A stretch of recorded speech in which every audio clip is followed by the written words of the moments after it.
사랑하는 자녀나 동생, 또 내가 정말 사랑하는 어떤 형제를 전도하기 위해서 우리가 오랫동안 기도하고 또 그에게 삶의 덕을 보이기 위해서 노력하다가 어느 날 교회 같이 가자 했더니 그래, 나 언니하고 오빠하고 교회 같이 가고 싶어. 그래서 어느 주일날 전도 열매를 맺어서 그와 함께 교회 예배를 출석하게 될 때에 우리가 함께 차에 태우고 오면서 신앙의 선배로서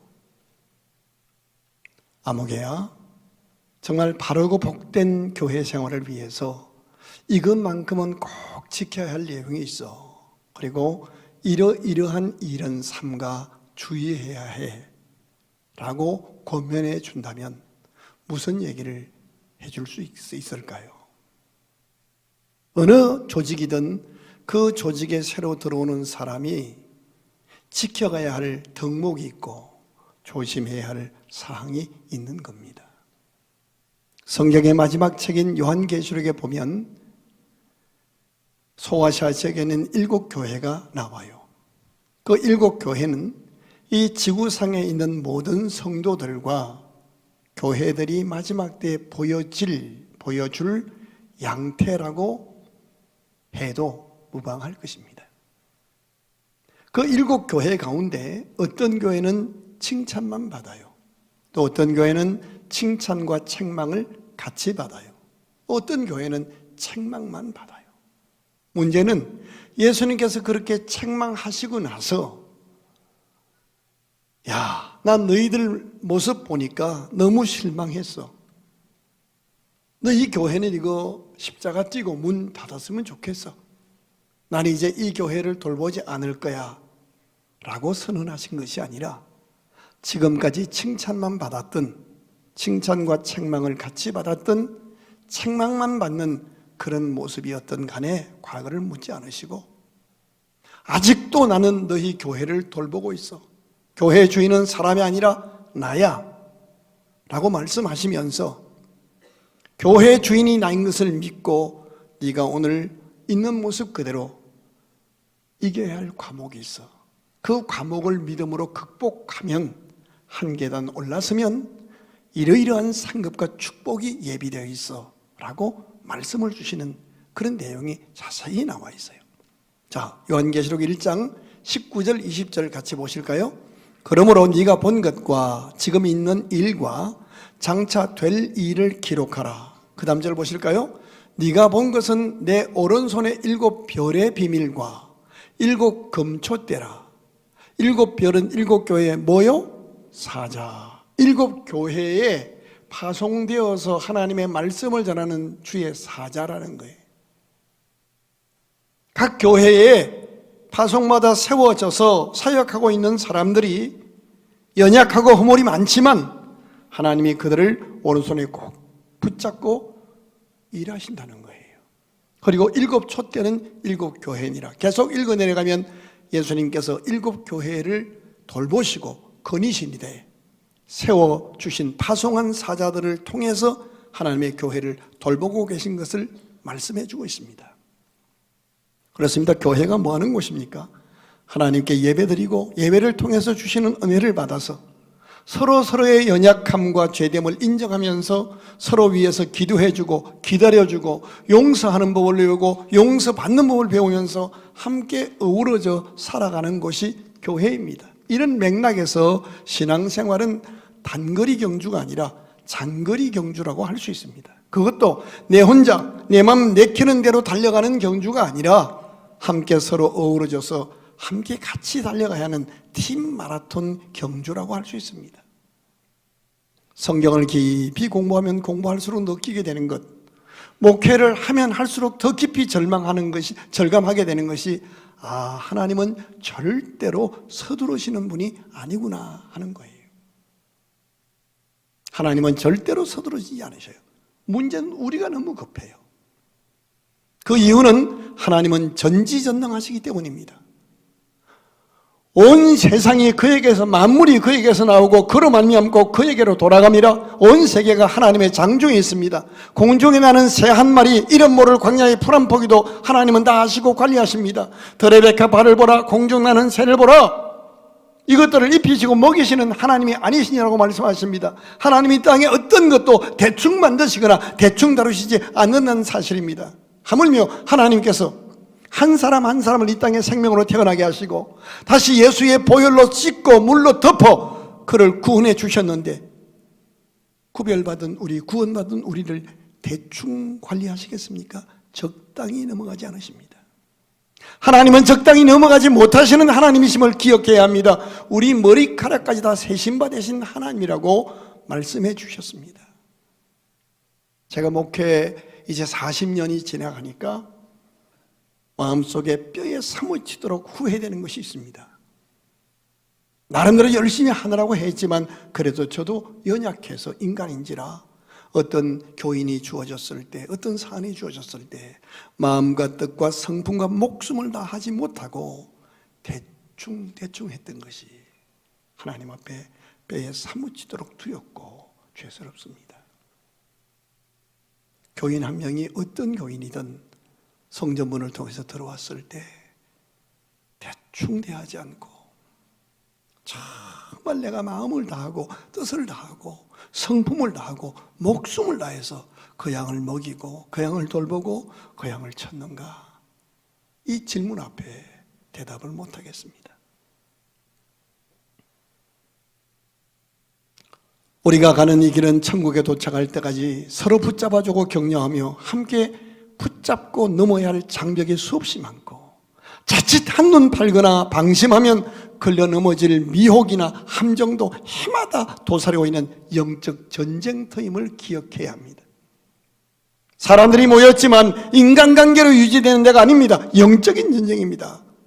예컨대 새로 등록한 새신자, 정말 조심하고 잘 극복해야 할 과제들이 있습니다. 열심히 교회에 헌신하는 우리 1147명의 직분자들, 두렵고 떨리는 마음과 자세로 조심해야 할 과제들이 있습니다. 그렇지 않으면 열심히 일해놓고 믿음이 시험들어 무너집니다. 사도 바울이 죽음을 앞에 두고 나의 달려갈 길을 다 마치고 주께서 맡긴 사명 감당했으니 내가 이제 믿음을 지켰다라고 말합니다. 그런가 하면 지도자로 선임된 목회자와 장로님들, 분명히 성경은 주장하는 자세를 취하지 말고 믿는 자의 본이 되라고 당부해 주셨음에도 불구하고 저를 비롯해서 우리 모두가 지도자로 쓰임받다 보니 순간순간 주장하려는 자세와 무례함이나 오만함이나 교만함이 우리 언행에, 우리의 태도에, 우리의 눈길에, 우리의 표정에 나타날 때가 얼마나 많은가요? 여러분은 여러분의 신앙 내비게이션을 따라서 점검해 보면 여러분의 신앙은 여정 어디쯤 와 있을까요? 2023년도 이 교회에서, 이 도시에서 여러분이 만난 문제, 극복해야 할 장애물, 장벽, 믿음으로 잘 넘어서서 예비된 축복을 받아야 할 그 문제 무엇인가요? 오늘 본문은 70세가 넘은 나이에 하나님의 은혜로 신앙생활을 시작한 아브라함이 주인공으로 등장합니다. 그가 늦깎이로 신앙생활을 시작해서 본토 아비집을 떠나, 즉 모든 것이 주에게서 나오고 주로 말미암고 주에게로 돌아가니 너의 본토 친척 아비집 그것이 너의 삶의 근본이 아니다. 나를 믿고 살아야 한다. 그가 이제 하나님을 향한 신앙으로 고향을 떠납니다. 그런데 그가 맨 먼저 넘어야 했던 첫 번째 장벽이 지지난주에 설교했던 하란 신앙이었습니다. 하란이라는 지역은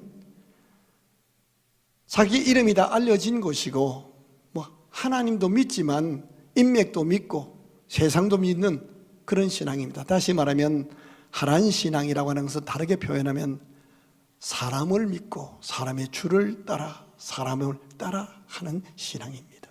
그러다가 자기 아버지 데라가 죽습니다. 당황했습니다. 이제 고향으로 돌아갈 수도 없고 아무도 알지 못하는 가나안 땅으로 가기에는 너무 무모한 그런 삶처럼 보이는 바로 그때 하나님이 나타나셔서 아브라함아, 다시 말씀하십니다. 본토 친척 아비 집을 떠나서 그것을 주었던 나를 믿고 내 말씀 믿고 가자. 그리하면 너를 만나는 모든 사람이 너로 말미암아 복을 얻게 될 것이야. 너는 복덩어리야. 복이 되어야 해. 라고 말씀을 하셨습니다. 이 말씀을 듣고 아브라함이 다시 그 말씀을 따라 이제 본격적인 신앙생활을 시작합니다. 그 하란에서 10년을 머물렀어요. 우리 등록한 많은 성도 가운데서도 교회 나오면서도 세상도 한 발 걸치고 하나님도 믿고 이렇게 해서 뭐 연초가 되면 토정 비결도 보고 또 신문에 오늘의 운세도 보고, 그죠? 또 저기 미아래도 가고 어디 쪽집게 퇴촌에 또 뭐 무슨 또 있더만요. 아기동자 뭐 또 거기도 가고 같은 날이면 뭐 날 좋은 날도 받고 이렇게 양다리 걸치던 신앙에서 이제 생명의 주인이신 창조주 하나님의 말씀을 잡고 본격적으로 신앙생활을 시작하는 거예요. 4절 보실까요? 이에 아브라함이 여호와의 말씀을 따라갔고, 하나님의 말씀을 따라갑니다. 그래서 5절 읽겠습니다. 이때 나이가 75세예요. 그러니까 산전수전 다 겪었고 삶의 노하우 방법 다 알아요. 그런데 그런 거 다 내려놓고 하나님 말씀 따라 삶을 시작했어요. 읽어요. 시작. 아브라함이 그의 아내 사레와 조카 롯과 하란에서 모은 모든 소유와 얻은 사람들을 이끌고 가나안 땅으로 가려고 떠나서 마침내 가나안 땅에 들어갔어요. 마침내 사람을 따라다니는 신앙에서, 사람을 믿던 신앙에서, 본토 친척 아비집을 믿던, 재산 권력 이런 것들을 믿던 신앙에서 정말 어느 날 하나님의 말씀이 들려지고 이 하나님의 말씀을 믿고 본격적인 신앙생활을 다짐하고 출발했어요. 그래서 마침내 가나안 땅에 들어갔어요. 그러면 어떻게 펼쳐져야 순리인가요?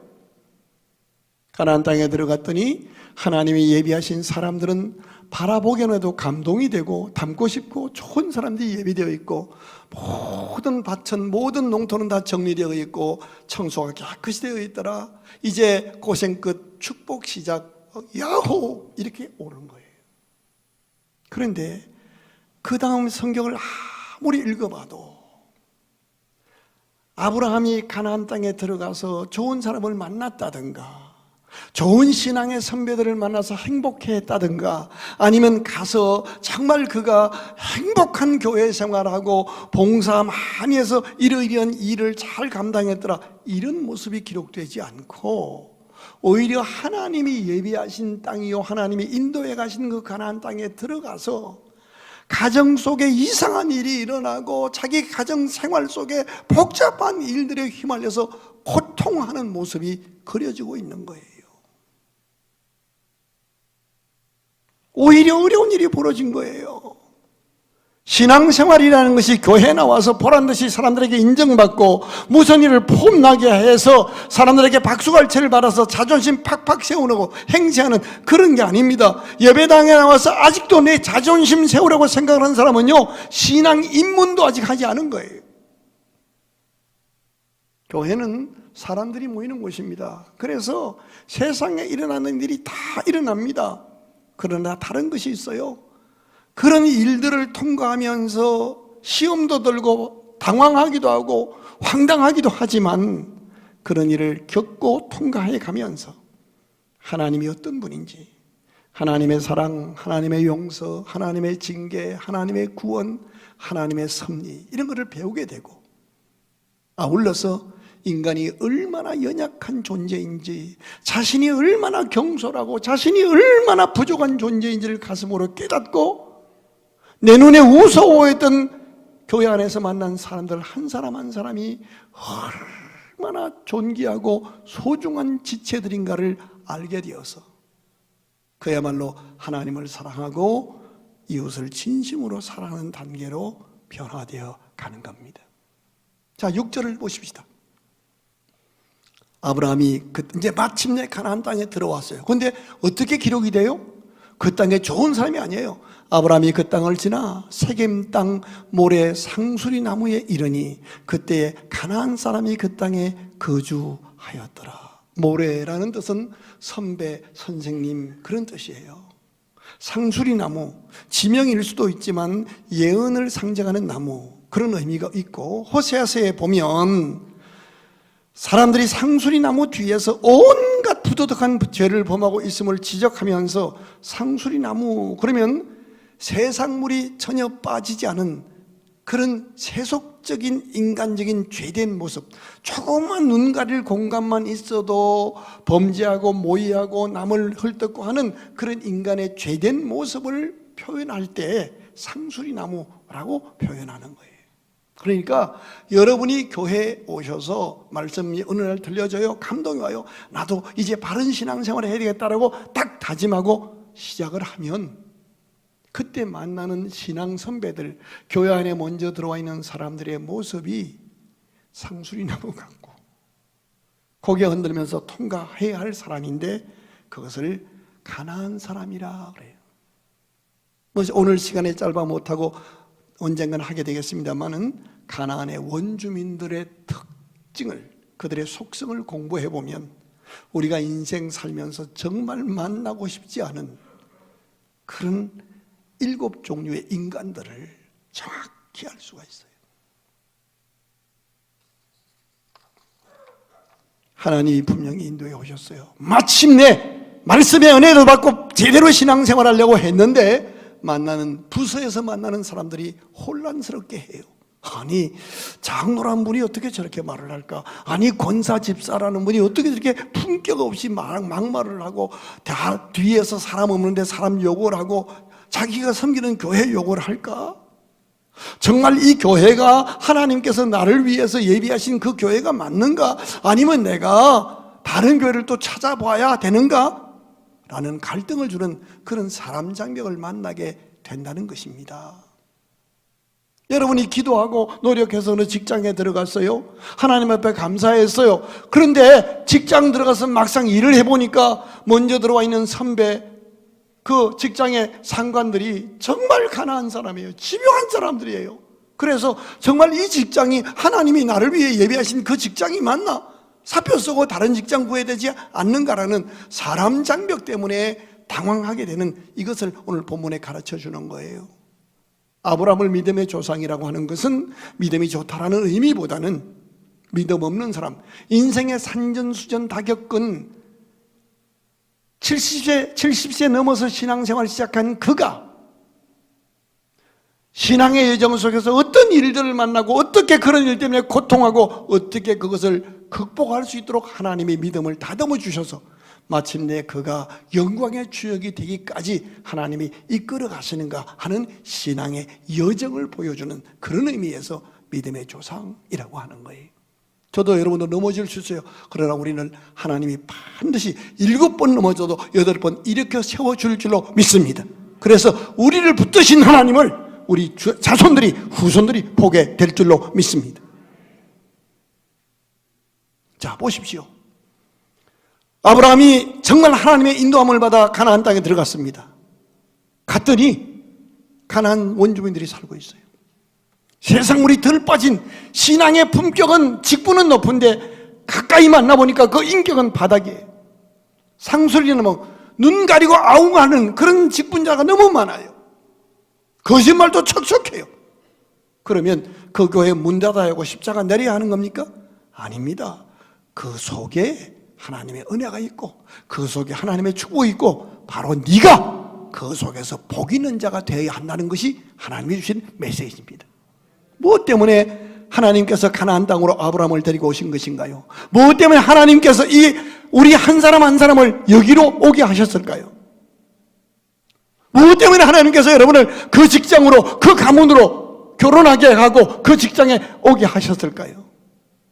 우리를 인도해 주신 그 교회, 그 직장, 그 가문, 그래서 우리가 사랑하고 축복하며 함께 섬겨야 할 그 교회, 그 직장은 감동을 받을 만한 사람만 존재하고 가슴에 행복을 주는 그런 사건만 기다리는 것이 아니라는 거예요. 정말 피하고 싶고 만나고 싶지 않고 지우개로 팍팍 집어서 수세미로 문질러 내고 싶은 그런 사건들이 있다는 겁니다. 그럼에도 불구하고 그 땅이 너와 내 후손에게 주신 축복의 땅이요, 네가 그곳에서 하나님의 말씀을 붙잡고 일어나서 복 있는 자가 되어야 한다는 말씀입니다. 여러분, 예배당에 나와서 존경스러운 목사님이나 훌륭한 장로님 보려고 나온 것 아닙니다. 세상에서 볼 수 없는 어떤 감동적인 드라마틱한 사건 보려고 온 거 아닙니다. 예배당에 나오셔서 죄된 사람들, 연약한 사람들 다 볼 거예요.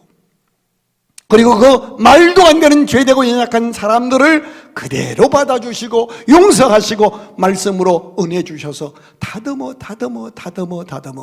귀한 믿음의 사람으로 만들어 가시는 하나님을 만나려고 우리가 온 것입니다. 하나님은 대충 하지 않으십니다. 이렇게 질문하시는 거예요. 아무개야, 너 지금 그 직장 내가 준 줄 알고 가는데 당황스럽지? 인간들 때문에. 너 교회 속에서 이런 사람 때문에 시험 들고 너 힘들지? 너 이 가문에 시집 와서 시댁 식구 가운데 이런 사람 때문에 너 힘들지? 그런데 말이야, 네가 내가 준 그 자리에서, 축복의 땅에서 신앙의 선배들, 그들의 엉망진창인 모습을 볼 수 있을 거야. 실망하고 상처하는 상도 만나게 될 거야.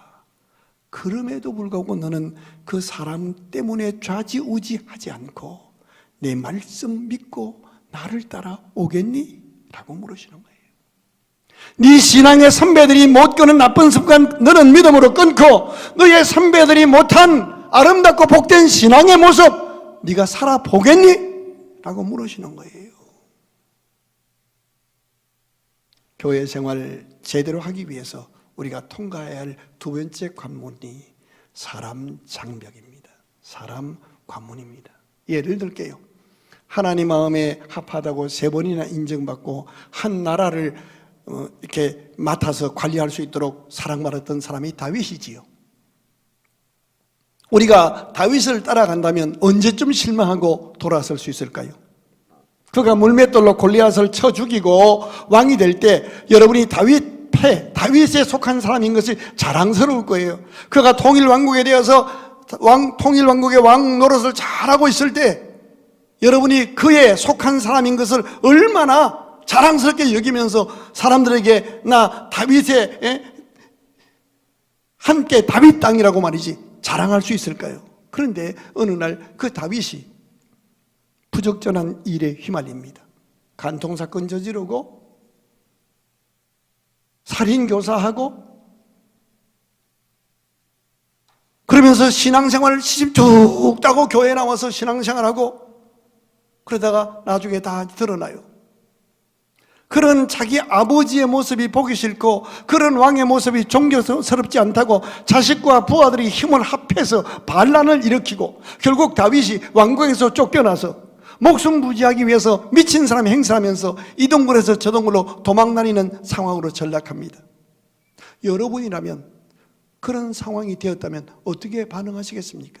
야, 사람 정말 모르겠네. 나 다윗한테 속았어. 그러면서 같이 돌 던지고 도망갈 것인지 끝까지 신의를 지키면서 하나님을 믿고 그를 살려낼 것인지 하나님이 그를 어떻게 처리하십니까? 그를 다시 세우십니다. 그를 용서하시고 다시 세우십니다.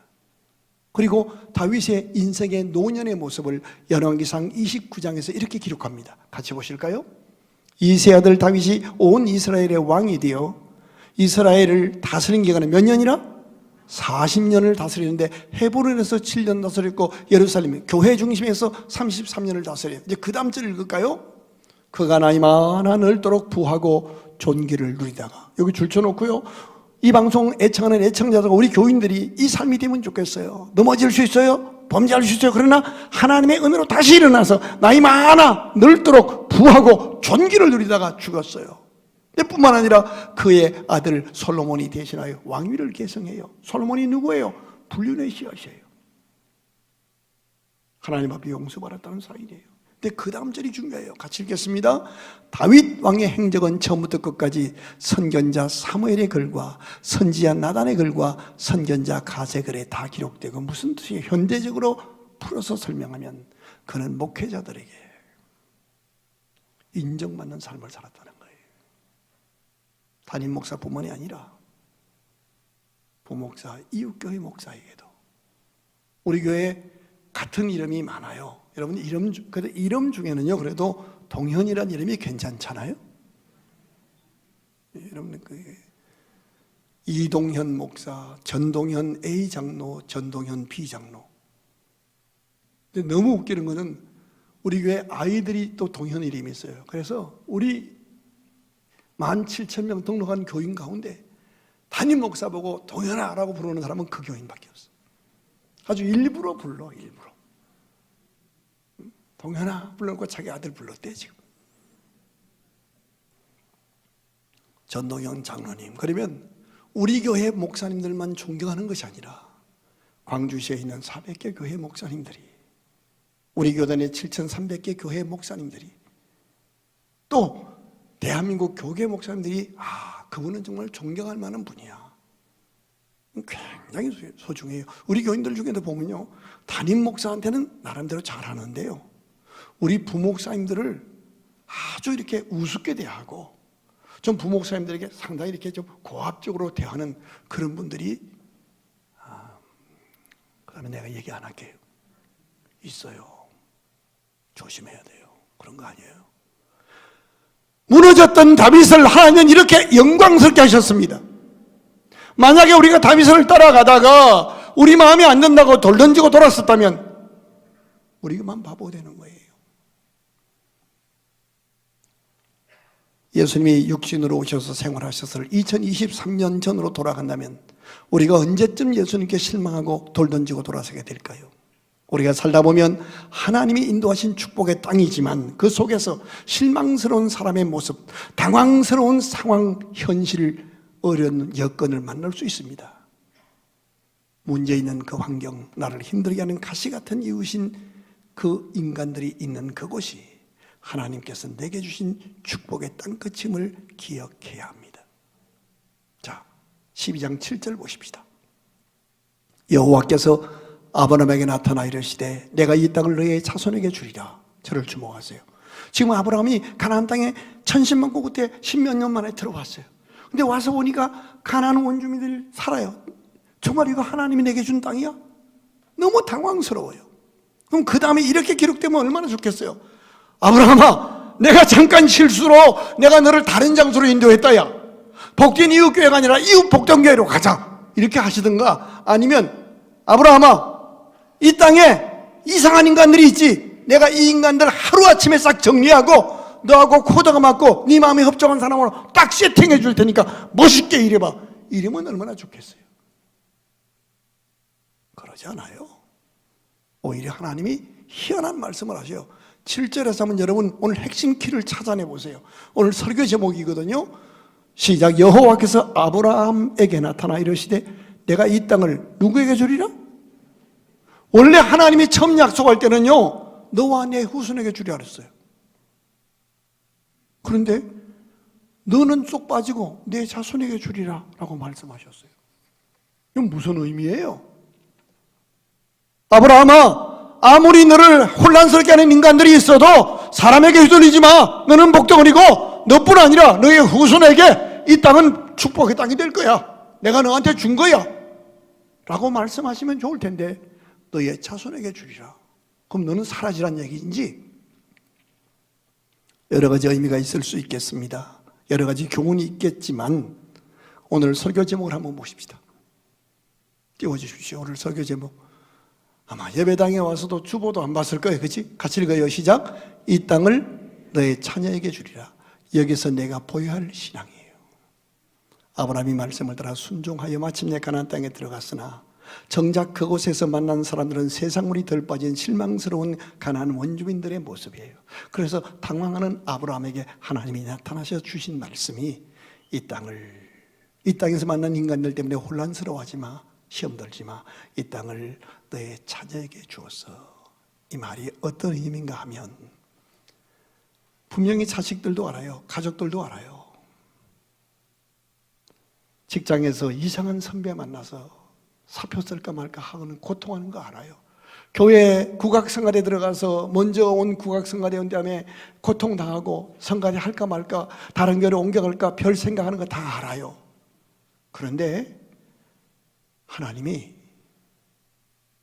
옮기라든가 그 사람 내가 속관해 줄게 하신 것이 아니라 내 자녀에게 줄 거야 그 자리. 이 말이 무슨 말인가 하면 내 마음에 안 드는 인간 장벽 때문에 흔들리는 것이 아니라 오히려 하나님 앞에 예배드리고 나에게 가시 같은 이웃인 그들을 어떻게 수용하고 어떻게 축복하고 복이 있는 복덩어리로 내가 살아가는지를 자손에게 보여서 우리 자손들이 앞으로 살아가면서 어디에 가서든지 어떤 인간을 만나도 사람에게 휘둘리는 삶이 아니라 그를 축복하는 사랑의 삶으로 멋있게 쓰임받게 되는지를 신앙적 삶을 보여서 그 자녀가 여기서도 축복의 주인공으로 쓰임받게 해달라는 하나님의 호소란 말씀이에요. 이해가 되셔요? 무슨 얘기인지? 7절 다시 한번 읽어봐요. 여호와께서 아브라함에게 나타나 이르시되 내가 이 땅을 너의 자손에게 주리라 하신지라. 아브라함이 눈을 동그랗게 뜨고 하나님을 향해 파르르 떨며 반문하되 하나님 이런 인간들은 싹 정리해 주시든가 아니면 나를 다른 땅으로 가서 완벽하게 예비되어서 놀고 먹고 있는 땅으로 예비하셔야 되잖아요. 이렇게 하지 않았어요. 자기에게 나타나신 여호와께 그가 그곳에서 뭐를 쌓고? 제단을 쌓았다는 거예요. 인간관계 때문에 힘들어했어요. 그런데 아브라함이 하나님 앞에 기쁨으로 예배드리면서 찬양하는 모습을 그리고 은혜 받는 모습을 가족들이 보는 거예요. 이게 우리가 오늘 해야 할 일이에요. 우리가 오늘 만난 인간 장벽, 부모일 수도 있고요, 형제일 수도 있고요, 신앙 선배일 수도 있고 친구일 수도 있어요. 그 인간 장벽은 존경스럽지 못한 선배의 어떤 덕스럽지 못한 모습 때문일 수도 있고 후배의 버릇없고 경솔한 행동일 수도 있고 내 앞에서는 목사님하고 뒤에서 욕하는 그런 이상한 가면 쓴 듯한 그런 인간일 수도 있어요. 아니면 아무 이유도 없는데 집요하게 나를 괴롭히는 가시 같은 이웃일 수도 있어요. 그러나 기억하세요. 사람 장벽은 나로 하여금 하나님 앞에 예배자로 단단히 세워주시는 하나님의 부르심임을 기억하시길 바랍니다. 한번 크게 따라합시다. 어떤 사람도 나를 흔들 수 없으리라. 믿으시면 아멘. 사람 장벽 앞에 흔들리지 않고 오히려 예배자로 바로 서서 하나님께 단을 기쁨으로 쌓는 그 모습을 가족들이 후손들이 보는 거예요. 그 믿음의 저력을 인간관계 앞에서 믿음이 어떻게 작동되어 어떻게 오히려 원수를 축복하는 삶으로 사는지 어떻게 복덩어리로 쓰임받으며 멋지게 사는지를 보는 거예요. 제일 중요한 단어가 있어요. 오늘 본문을 계속 읽어보면요 11장부터 아버지 데라가 죽었을 때 하나님이 즉시 나타나셔요. 그리고 내가 내게 지시할 땅으로 가라 너를 복덩어리해야 되겠다 말씀하셔요. 가나안 땅에 들어와서 세상 물이 덜 빠진 인간들 만나서 당황할 때 하나님이 또 나타나셔서 이 땅을 내 자손에게 주리라. 무슨 말인지 아세요? 하나님은 우리의 일거수일투족을 지켜보셔요. 그리고 가장 필요할 때 가장 정확하게 나타나셔서 말씀으로 우리를 위로하시고 말씀으로 일어나게 하시고 말씀으로 인도해 가시는 살아계신 하나님이셔요. 오늘 저와 여러분이 가지고 있는 고민이 있을 거예요. 아픔이 있을 거예요. 그러나 아픔 앞에 이해되지 않는 인간의 고통 앞에 휘둘릴 수 없는 존재가 저와 여러분이십니다. 너는 복이 될지라. 이 땅을 내 자손에게 주리라. 네 마음에 들지 않는 현장, 너를 힘들게 하는 인간들이 덕질거리는 그 땅, 바로 여기 이 상황에서 너를 예배자로, 너는 예배자로 서야 해. 너는 복이 되어야 돼. 너의 모습을 후배들이 지켜보고 있어. 너의 모습을 후손들이 배우고 있어. 가끔 부모가 신앙의 시험이 들어서 신앙생활 잘하고 있는 자식들까지 교회생활 못하게 끌고 돌아다닙니다. 부모가 시험이 들면요 엄마 아빠는 시험에 들었지만 나는 교회생활 잘해 라고 해야 돼요. 신앙생활 잘하고 있는 애를 매가지를 끌고 와가지고 그가 받을 축복까지를 다 허물어뜨려. 아니에요. 하나님은 오늘 우리가 다시 예배자로 승리하는 모습을 오늘 우리가 기쁨으로 찬양하며 복이 되는 삶으로 도전하기를 기다리십니다. 그리고 이렇게 말씀하십니다. 이 땅을 내 자손에게 주리라. 오늘 여러분이 만난 그 문제, 인간관계 문제든 어떤 형편의 문제든 질병의 문제든 그 문제 앞에 휘둘리지 말고 우리 삶의 주인이신 하나님의 말씀 붙잡고 일어나셔서 승리함으로 우리 가족들, 우리 후손들이 장차 살아가면서 어떤 일을 만나도 믿음의 본을 보인 믿음의 조상인 우리를 통해서 계승받은 살아있는 믿음으로 그곳에서 복 있는 자로 살아가게 만드는 믿음의 통로가 되시기를 주의 이름으로 축원합니다. 예수 그리스도 그분은 이 땅에 오셨을 때 아무도 영접하지 않았습니다.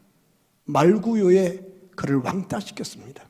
뿐만 아니라 제사장, 바리새인, 서기관, 사두개인, 찬란 인간들이 그 예수님을 십자가의 죄인으로 못 박아 죽게 했습니다. 그러나 그분은 죽음을 이기시고 부활하셔서 아니 십자가에 돌아가시면서 뭐라고 하셨어요? 그 죄인들을 끝까지 사랑하시면서 저들의 죄를 용서해달라고 기도하시고 다 이루었다 하셨습니다. 사람 앞에 휘두르지 마십시다. 가시 같은 이웃이 있어도 우리는 복된 이웃으로 다시 사십시다. 우리는 오늘 두 발 딛는 그 현장 그 땅에서 복덩어리로 살아야 할 선택받고 파송받은 하나님의 사람입니다. 주님만 바라보고 다시 시작하는 우리 모두가 되시기를 주의 이름으로 축복합니다. 기도하십시다.